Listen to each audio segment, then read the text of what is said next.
എല്ലാവർക്കും കെപിസ് കറി വേൾഡിലേക്ക് സ്വാഗതം. ഇന്നൊരു ചെറിയ ഷോർട്ട് വീഡിയോ ആണ് ചെയ്യുന്നത്. നമുക്കെല്ലാവർക്കും ഫിഷ് പ്രോൺസ് ടെമ്പൂറ നമ്മൾ കേട്ടിട്ടുണ്ട്, നമ്മൾ കഴിച്ചിട്ടുണ്ടായിരിക്കും വെളിയിലൊക്കെ പോകുമ്പോൾ.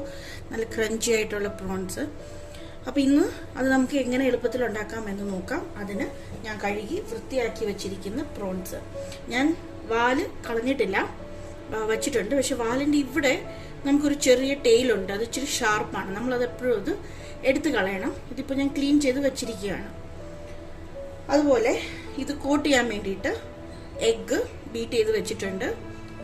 പിന്നെ മൈദ, ഇതാണ് നമ്മൾ ഫസ്റ്റ് കോട്ടിങ്ങിന് ഉപയോഗിക്കുന്നത്. മൈദയ്ക്കകത്ത് ഞാൻ ഇച്ചിരി പെരി പെരി സീസണിങ്സ് ഇട്ടിട്ടുണ്ട്. ഓപ്ഷണലാണ്, നിങ്ങൾക്ക് ഇപ്പോൾ ഇതില്ലാന്നുണ്ടെങ്കിൽ ഇച്ചിരി ഉപ്പ് കുരുമുളക് ഇടാം. പിന്നെ മുക്കി പൊരിക്കാനായിട്ട് ബ്രെഡ് ക്രംസ്.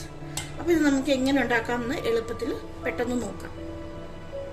നമുക്കിത് കോട്ട് ചെയ്യുന്നത് എങ്ങനെയാണെന്ന് നോക്കാം. ആദ്യമേ ഞാനൊരു പ്രോൺസിനെ എടുത്തിട്ടുണ്ട്.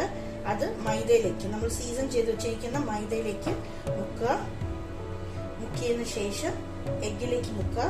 എപ്പോഴും ഒരു ഹാൻഡ് ഡ്രൈയും ഒരു ഹാൻഡ് വെറ്റും ആക്കി വെക്കണം. നമ്മൾ എഗ്ഗിലേക്ക് മുക്കി, ഇതെന്റെ വെറ്റ് ഹാൻഡാണ്. കൈ നല്ലതുപോലെ കഴുകുക. ഓക്കെ, ഇനി വെറ്റിന്ന് ഞാൻ നെക്സ്റ്റ് മുക്കുന്നത് ബ്രെഡ് ക്രംസിലേക്കാണ്. ഇതെന്റെ ഡ്രൈ ഹാൻഡാണ്. നന്നായിട്ട് കോട്ട് ചെയ്യണം.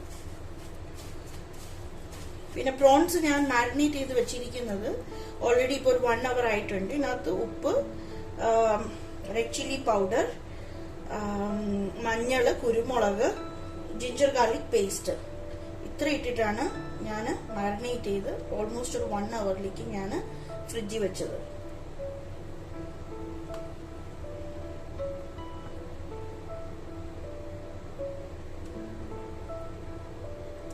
ഇങ്ങനെ നമുക്ക് നമ്മുടെ എല്ലാ പ്രോൺസും പെട്ടെന്ന് കോട്ട് ചെയ്തുകൊണ്ട് വരാം.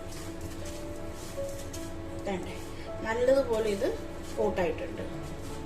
കണ്ടോ, ഞാനിവിടെ എടുത്തിരിക്കുന്ന ബ്രെഡ് ക്രംസ് ശരിക്കും പാൻകോ ആണ്. പാൻകോ എന്ന് പറയാം, അതൊരു ജാപ്പാനീസ് ബ്രെഡ് ക്രംസ് ആണ്. നിങ്ങൾക്ക് പാൻകോ കിട്ടുന്നില്ല എന്നുണ്ടെങ്കിൽ ബ്രെഡ് ക്രംസ് ആക്കിയാലും മതി. ഓക്കെ, ഇങ്ങനെ നമുക്ക് ബാക്കിയെല്ലാം ആക്കിയിട്ട് വരാം.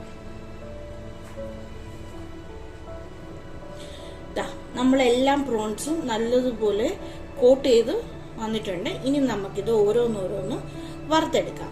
വറുക്കാനായിട്ട് ഞാനൊരു ചീനച്ചട്ടിയിൽ എണ്ണ ഒഴിച്ച്, ഇപ്പൊ എണ്ണ നല്ലതുപോലെ ചൂടായിട്ടുണ്ട്.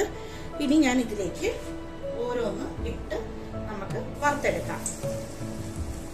നല്ല തിളച്ച എണ്ണയിൽ വേണം ഇടാൻ, അല്ലെങ്കിൽ എന്ത് വെച്ച് പറഞ്ഞു കഴിഞ്ഞാൽ ഇതൊന്ന് സോഗി ആയി പോകും, ഇതിന്റെ ക്രിസ്പിനെസ് പോകും.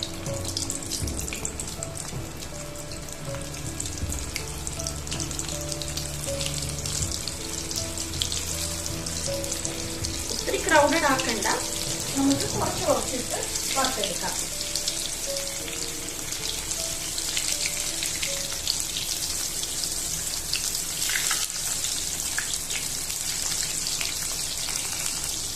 നമ്മുടെ ടെമ്പൂര ഷ്രിംപ് ഫസ്റ്റ് ബാച്ച് ആയിട്ടുണ്ട്. നമുക്കിനി ഇത് പതുക്കെ കോരിയെടുക്കാം. കൊഞ്ചിന് അധികം വേവില്ലാത്തത് കൊണ്ട് തന്നെ ഇത് പെട്ടെന്ന് വെന്ത് കിട്ടും. എന്നും പറഞ്ഞ് തീ നമ്മൾ ഒരിക്കലും ഹൈ ഫ്ലെയിമിൽ വെക്കരുത്, കാരണം കൊഞ്ച് വേവണം. ഹൈ ഫ്ലെയിമിൽ വെച്ച് കഴിഞ്ഞ് കഴിഞ്ഞാൽ വെളിയിലത്തെ ബാറ്റർ ഡാർക്ക് ആവും, അകത്ത് വെന്തും കാണത്തില്ല. നമ്മൾ എപ്പോഴും അത് ലോയിൽ വേണം വെക്കാൻ. ഇങ്ങനെ നമുക്ക് നമ്മുടെ ബാക്കി ടെമ്പൂര ഷ്രിംപ്സും കൂടെ വറുത്തുകൊണ്ട് വരാം. പിന്നെ ഈ എണ്ണയ്ക്കകത്ത് വീണിരിക്കുന്ന ഈ ക്രംസ് നമുക്കിതെല്ലാം കോരി കളഞ്ഞിട്ട് വേണം അടുത്ത ബാച്ചിടാൻ. ഇല്ലെങ്കിൽ എന്ത് പറ്റും, കരിയും നമ്മുടെ എണ്ണ. അപ്പം നമുക്കത് വേണ്ട. നമുക്കിത് കോരിക്കളഞ്ഞ് എല്ലാം വറുത്തിട്ട് നമുക്ക് കാണാം. വേണ്ടേ, നമ്മുടെ ഷ്രിംപ് ടെമ്പൂര ഇവിടെ റെഡി ആയിട്ടുണ്ട്. വളരെ സ്വാദേറിയതാണ്, നല്ല ക്രിസ്പി ആൻഡ് ക്രഞ്ചി ആയിട്ടുണ്ട്. ഞാനിത് സർവ് ചെയ്യുന്നത് തൈ ചില്ലി സോസിന്റെ കൂടാണ്.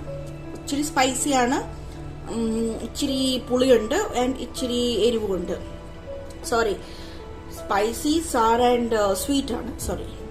ഓക്കെ, അപ്പൊ ഇതെല്ലാവരും ഒന്ന് വീട്ടിൽ പരീക്ഷിച്ച് നോക്കുക. വളരെ എളുപ്പമാണ്. ഇതൊരു 4 മണി പലഹാരമായിട്ട് കഴിക്കാം. നിങ്ങളുടെ വീട്ടിൽ ഗസ്റ്റ് വരുവാണെങ്കിൽ അവർക്ക് വേണ്ടിയും ഇത് ഉണ്ടാക്കാം. ഓക്കെ, അപ്പൊ ട്രൈ ചെയ്ത് നിങ്ങളുടെ കമന്റ് ബോക്സിൽ ഇടുക. Thank you.